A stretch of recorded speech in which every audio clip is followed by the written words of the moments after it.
I work with a lot of business owners, and the thing I share often is the goal is not CEO. CEO is not the goal. The goal is founder status. You have achieved founder status, and it's amazing. Yeah, I think you gotta kind of I don't say cross the finish line because I don't think there ever is a finish line, but you certainly have to be on the downward side of your career where what you do, you've lost the ability to instantly kill the business. And that's an ability that I had for years, for decades. It could die any moment. And I'm not sure if I saved it or accelerated its decline. But once you cross a certain threshold, the business just takes on an entity of its own. When you sit in your car and push the start button, well, it's better. The better analogy was before the start buttons when you had to turn the key.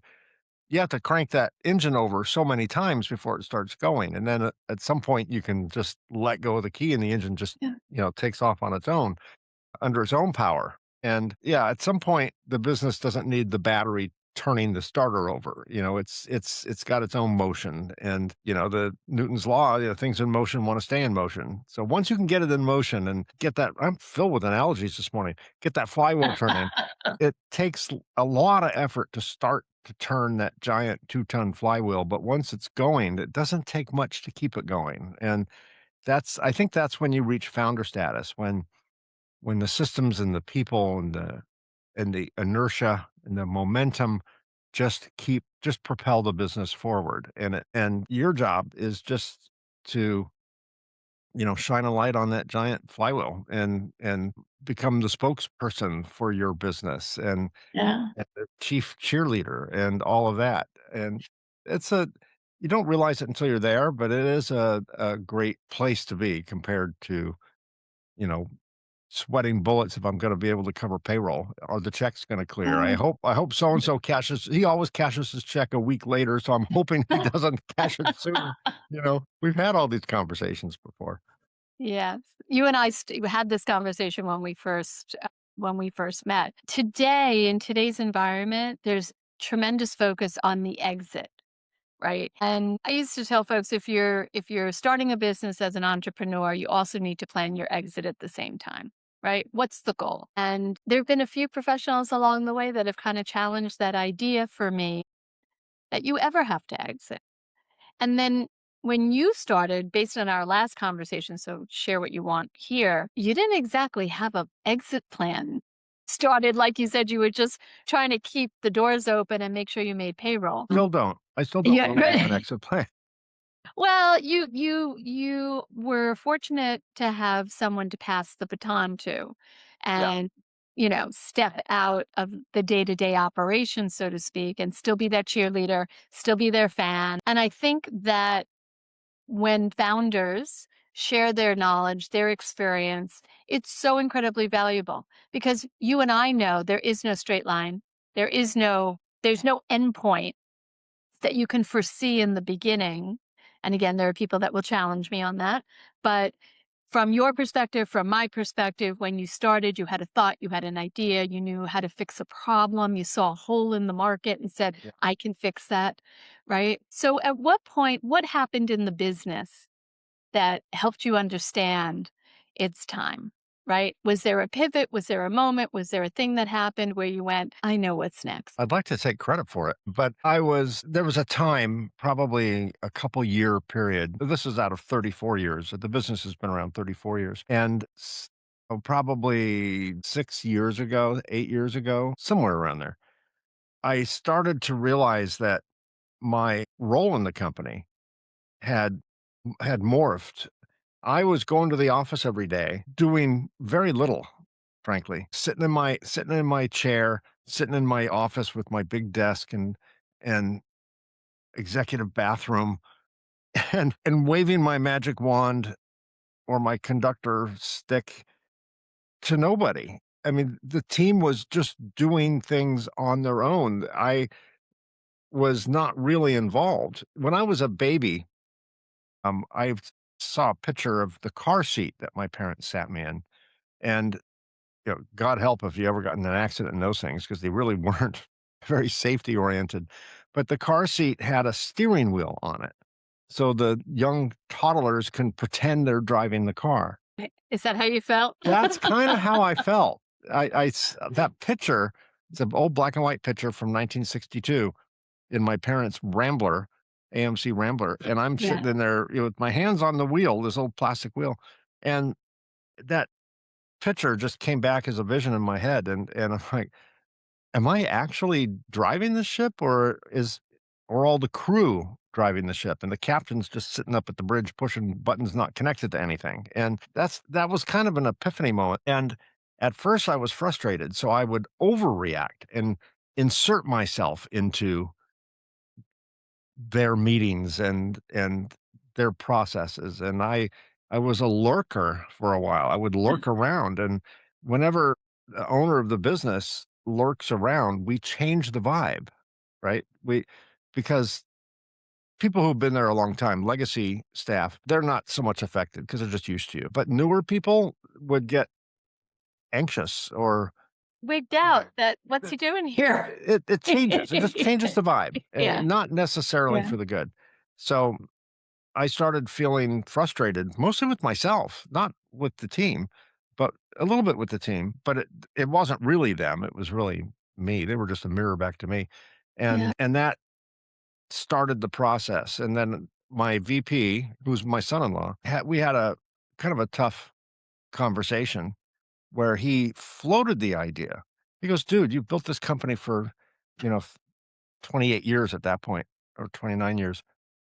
Like, isn't it time to just, you know, do what you love to do? You don't love to do this. Do what you love to do. Create your content, give your speeches, travel around the world, do all the things that you do really well and, and that you love." And that idea got in my head, and of course, I didn't take it seriously. I somewhat rejected it, but it wouldn't go away. It lingered and it Mhm. grew, and it eventually, it just started to make more sense, which is the way my mind works. I get an idea, I think this is a stupid idea, and then it just doesn't quite go away. Right, So it was one of those typical situations, the way my mind works. It made no sense. It was a little bit insulting. And then it made a little bit of sense under the right circumstance. And then it right, started making more sense. And then it made all the sense in the world. And so I tried it. I said, let's give it a try. I can always come back. Don't leave my office. Don't give my office away. And right. I tried it, and it wasn't the healthiest of relationships at that time with my VP, just because it was me. I was having, I had dealing with this, almost like empty nest syndrome. When the kids Well, come there is home, a shit, but there shit. is a component, and I'm sure you appreciate that he's your son-in-law. He wasn't just your VP. So True. Yes, that's very true. there's a different of course, there's gonna be a rub there. There's It was a deeper. It was yeah, deeper because of yeah. If it was right. just an employee that I, picked from a lineup, it would be a little bit Yeah. different. But, this follows you home. This Yeah. goes to Christmas dinners and 4th of July weekends 100%. and, all that stuff. Yeah. So I had to get my head around it. And it took, I think the first year was the toughest. And then I just started throwing myself into founder status. I don't think I looked at it that way then, but I became a founder. And ran for the board of directors for one of our trade organizations and was elected. And really ramped up my speaking tour. I wrote a book. I started 2 podcasts. What's the name of the book? The Reluctant Entrepreneur. The Reluctant Entrepreneur. Yeah, because that's what I consider myself. I didn't want to start a business. I had a passion Mm. for a product. Business was the only way I could get the product launched. No one else would do it. So I started doing, when you start a business, particularly in the very early days, there's 10 things you have to do, 9 of which you hate, 1 of which you love. So, of course, you do the thing you love first and you do it best. And then you grind through the list and do the 10 things you hate. And as the business started to mature and I started to develop a talented team, my team started doing a lot of things that they loved that I hated. Win win. So, now, founder status, now all I do is what I love. And my I love team that. does not love what I do. They love I do it. They love I do it, but they Sure. would not wanna be my son-in-law would never wanna, like, sit in front of a camera or behind a lectern, or you know, behind a So microphone. so your talks, like, I'm thrilled to have you here. Of course, we talk about business, we talk about, structures and people, and often say people matter most. Sounds to me like you really built a remarkable team of people, and your leadership skills, no doubt, were exceptional because they stayed, right? Retention's a big deal, especially in the Yeah, last 10 years, where staying anywhere for any period of time was almost a negative. Why especially didn't you today. leave, right? Especially, and I'll sound like my father now. Kids these days, right? As soon as you say those three words, you become your father or your grandfather. But young people, the culture with younger generations is a little bit more nomadic than it was with mine, and certainly Sure, with my parents and my grandparents. They had a job for life, right? If they sure. wanted it, and you were actually ostracized if you had too many jobs, right? Yep. You can't hold a job. The man can't hold a job, that type of thing. Now, that's gone, and now it's very nomadic, and people will work years. There is a real gig economy that has been Absolutely. adopted. I mean, I'm gonna date myself here, but, I started my first internet company in the '90s, and there was no internet culture. There was no casual Fridays in Manhattan. Right? So when Bayer Pharmaceutical with 6 execs showed up to my internet office in the plant district in a warehouse building with a dirty freight elevator and a guy who barely spoke English, pulling the wood crate down so that the elevator could go up. I would never ever in all these years ever forget their faces when they walked into my office when the elevator opened. Their mind was blown. They couldn't understand where they were, like, what was happening. Yeah, But, yeah. It was it space was age.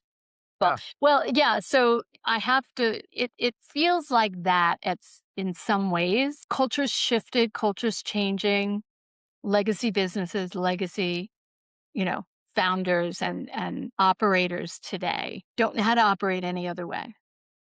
Right? So there's a little bit of a disconnect. It's part of what the retention problem is today. There's always been a retention problem. It's just a matter of the circumstances change, right? Like now, people work remote. There are some industries that are forcing their employees back 5 days a week into the office. And a lot of those younger people are saying, yeah, okay, I'll go get another job.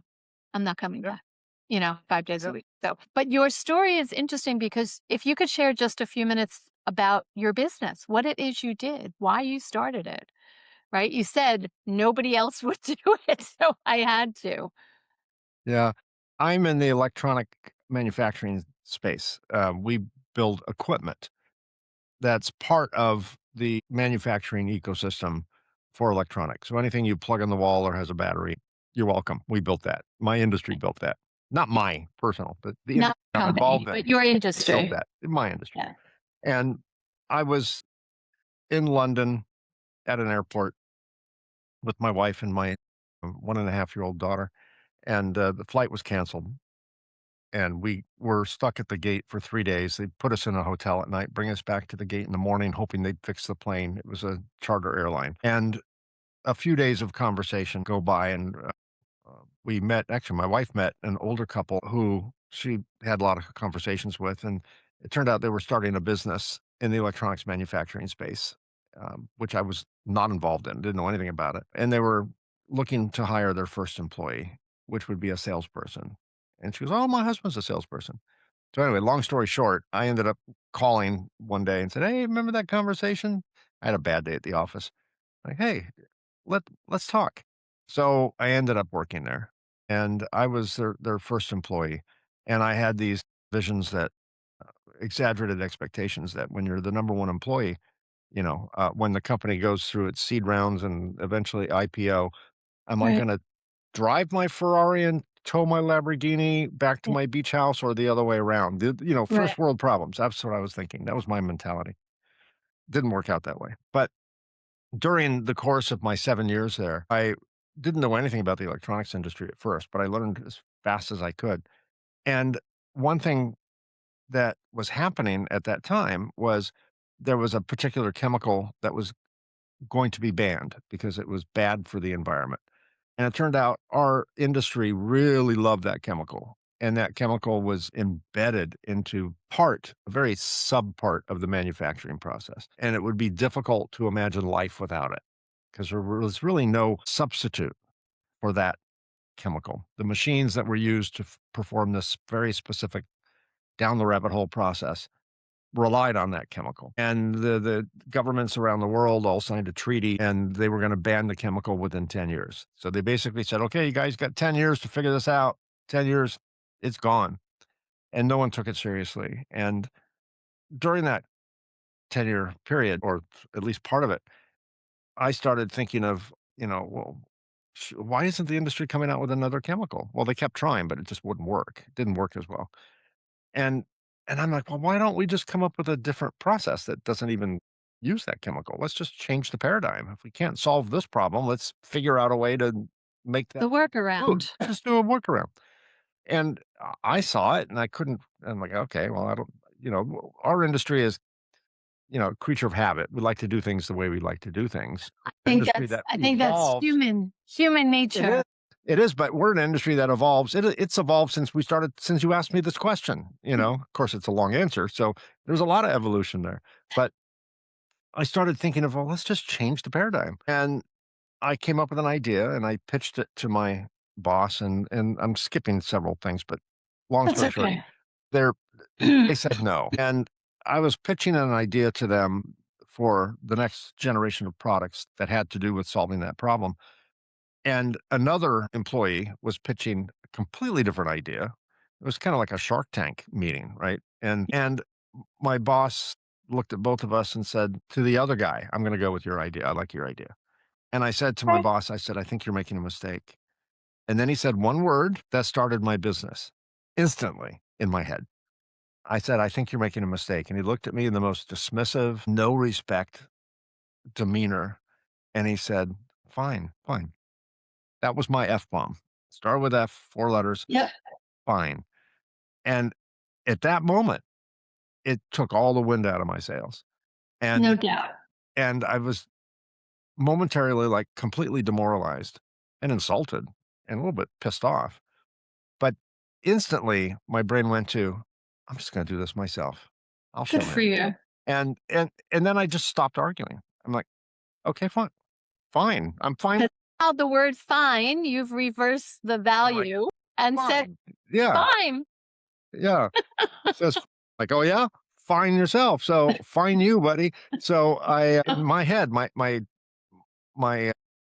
all my focus changed, and I went home and converted my garage to a mad scientist studio, and, cars got on the driveway, all my stuff was in the garage, and about a year later, I had my proof of concept, I built a prototype, I was doing testing, it looked like it was going to work, and at some point, I'm like, I need to probably, for ethical, maybe even legal reasons, maybe now's a good time to leave because I don't mind working on concepts that could be competitive to my employer. But at some point, I need to like, okay, let's separate these activities here.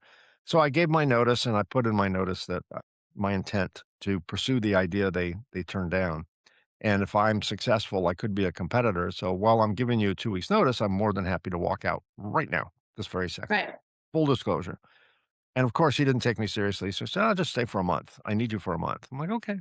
And literally, my last day, I left a little bit early and stopped by a multi-tenant business park and signed a lease on a little 1,200 square foot place with one bathroom and a warehouse area. And that was the beginning and built How the many business years from later there. are we? 30, 37, 34 34. years. It'll be 35 in August. Yeah, Remarkable. long time. Yeah. Remarkable. So if you had to share one piece of advice for entrepreneurs, consider they're at their lowest moment, what would you tell them? Yeah, I had a lot of low moments, scary moments. Imagine yourself in a hedge maze, right? It's 12-foot tall plants and the object is to, get out the other side.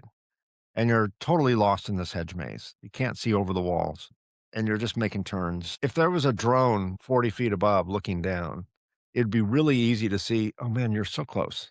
You are so close. Just Right. two lefts and a right. or whatever. And we get caught up in the frustration of just kind of running circles, so to speak, in this hedge maze.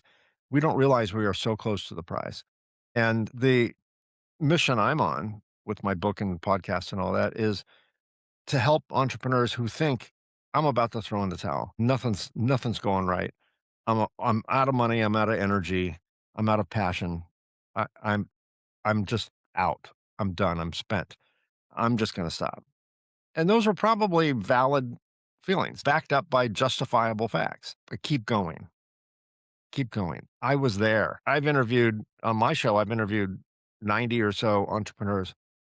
At some point, they were all there too.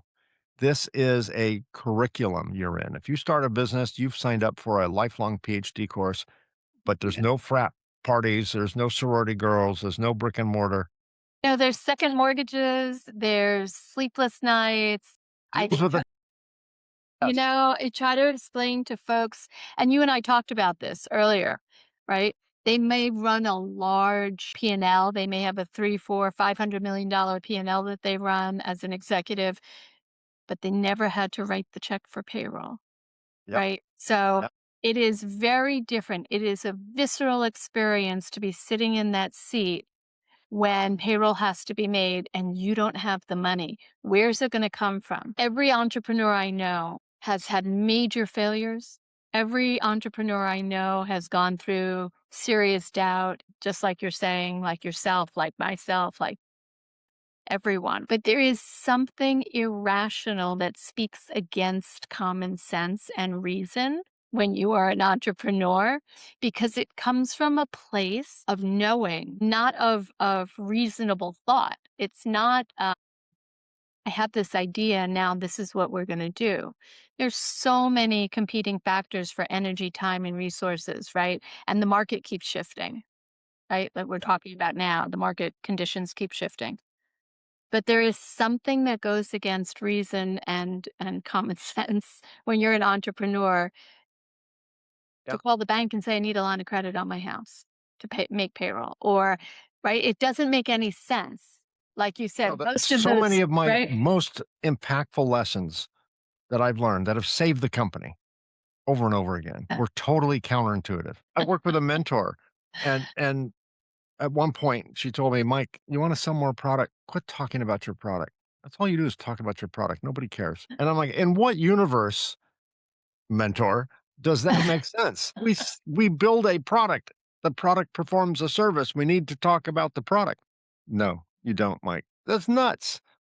And every time I've been faced with an extremely counterintuitive bit of advice, without exception, Lisa, immediately I would reject it, of course, because it's stupid.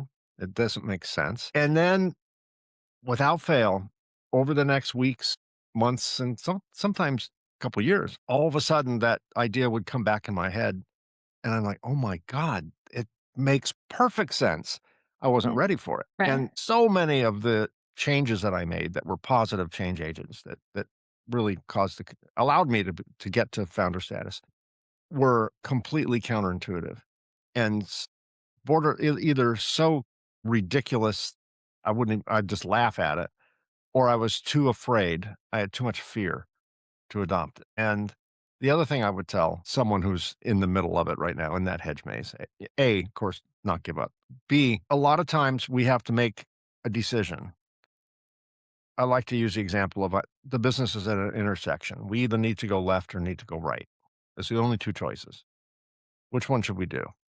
Well, I really want to go right, but I don't have the money to. The right is the good decision, but it I don't have the money or the time to go right.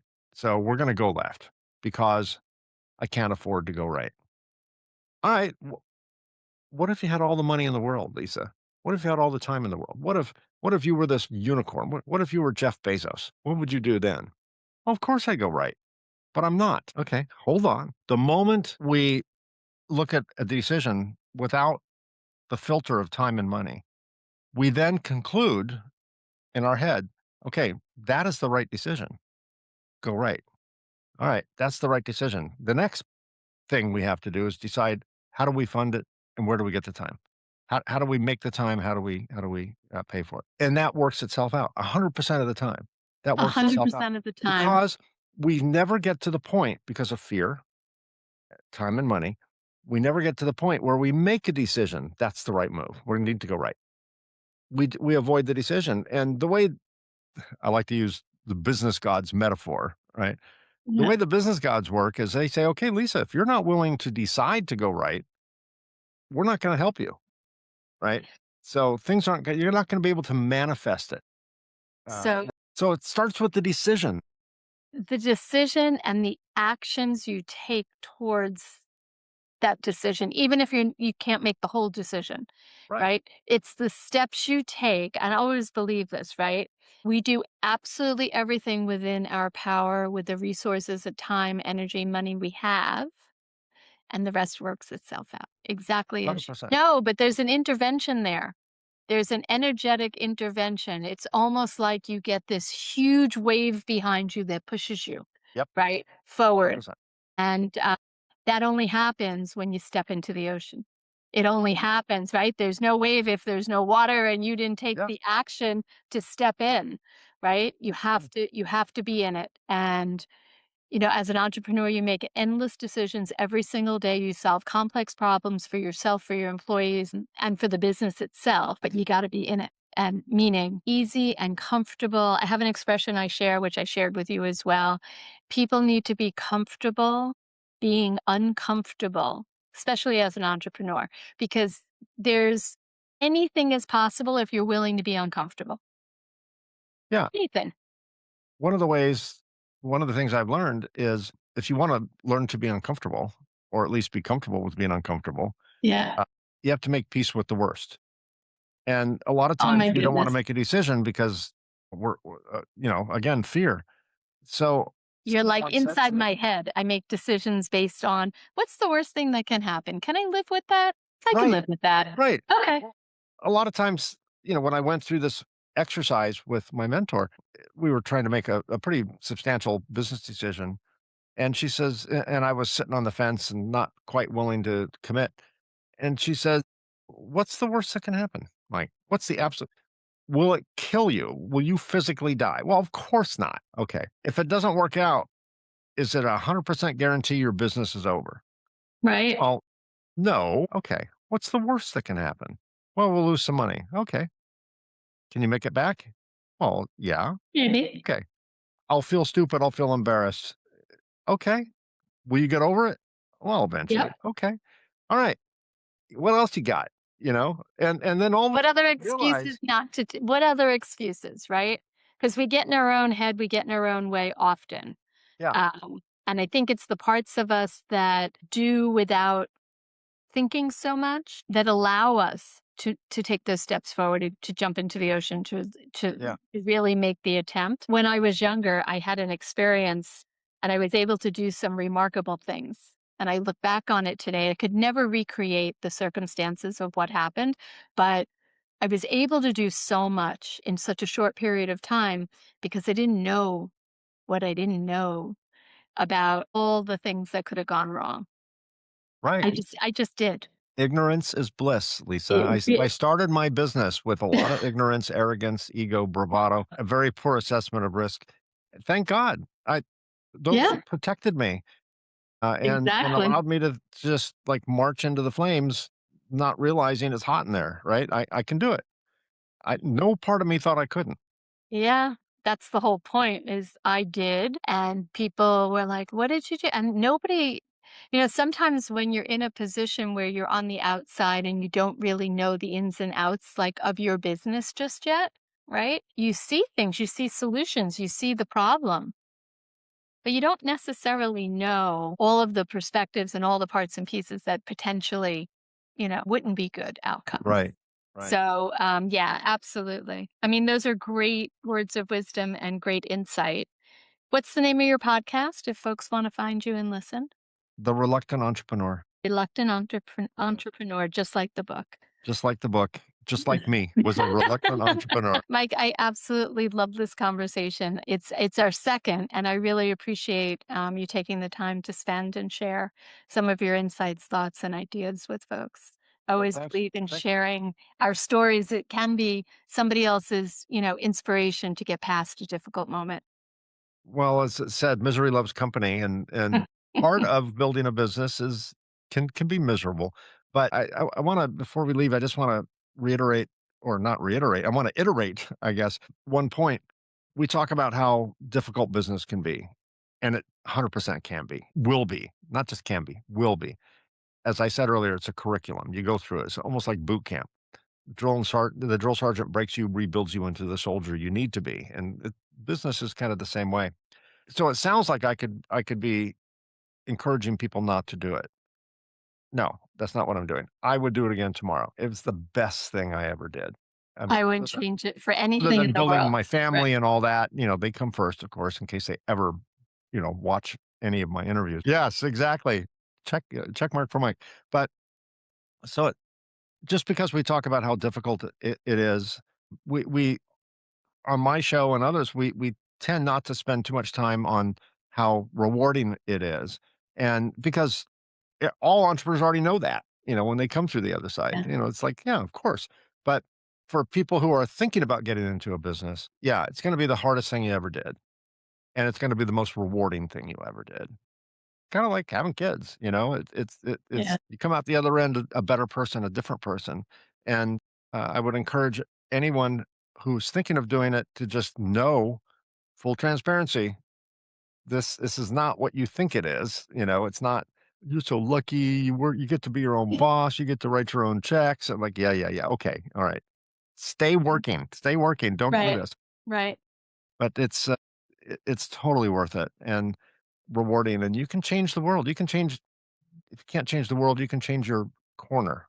You can change a few people. You can affect change. You can do something good in an effort to sell your widgets or your service or whatever the case may be. And I would encourage anyone who is okay with the fear and the Right. perceived risk and to consider doing it. It's I would do it again tomorrow. I wouldn't want to. I would do it differently. I would hope to have this conversation a few years into my journey, not 34 years into my journey. But yeah, you get the One last question, because you brought up a very, very important piece of perspective, which is, yeah, I couldn't agree more. I wouldn't change a thing. I have been a serial entrepreneur my entire adult life. One creative idea after the next. Sometimes I think the it's just an idea factory, right? Like, and then you learn to sort out what's real, what's not, what has value, what doesn't. right. Do you think that entrepreneurs are born, or can anybody be taught? No, I think it's a psychological defect. I think we're in the DSM somewhere, or if we're not, we should be. We have we have our own little slice of the spectrum, Oh, okay. 100%. And I say that to be humorous, but I'm also serious. I think, Oh, no, I think there's a although piece I in don't think it's a defect, DNA. I Yeah, think it's a no. DNA thing. We are wired differently. We we're just we see possibilities. We create. We can start from nothing. It's almost alchemy. We can spin straw into gold. We can start from nothing in a garage with an idea. And next thing you know, there's a company with a product and a team and all of that. I mean, Yeah, is that takes a certain talent, but also we're wired differently. Where 100 people will see something as risky, we'll see something as opportunistic. We see every challenge as an opportunity to solve it. yeah. And regular people with more common sense than us will say, "Oh, there's no market there." They'll talk themselves out of it, probably wisely so. But I think it And takes a certain either a super skill or a character flaw, depending on how you look at it, to build something from nothing and to make deals to stay in business one more day, to figure out how to find cash under a rock to cover payroll next Thursday, yeah. to be able to inspire others to believe in your mission, even though on paper it doesn't add up, right? So I think yeah, we are born, and I don't think, I mean, anything's possible, but I don't think we can take someone who's not wired that way and turn them into an entrepreneur. Although I'm sure there are plenty of entrepreneurs who were not wired that way that are still successful, but I do think most of us are wired very similarly. And as I talk to entrepreneurs in my travels, in my speaking gigs, in my show, I realize we are all very similar, in different ways, but there's a We have a root common thread common runs thread. Yeah. right, that runs through Yeah. through through 100%. all and I work I've always been and I've for the majority of my time have worked in service-based businesses, right? Less about manufacturing and widgets and things like that. And there's a difference between a service-based business and somebody that manufactures a real product and has a distribution channel and sales channels. It's a little bit different, which I'm going to save for another conversation at another day. Well, Um, it'll be part two. yeah, part two, part three, part There four. we go. There's a lot for you to share. Mike and And Lisa show. listen, I'm very appreciative that you gave me the time a second time around, right? We had one conversation was supposed to be 15 minutes, lasted over an hour. Was very grateful for that. I'm grateful for this.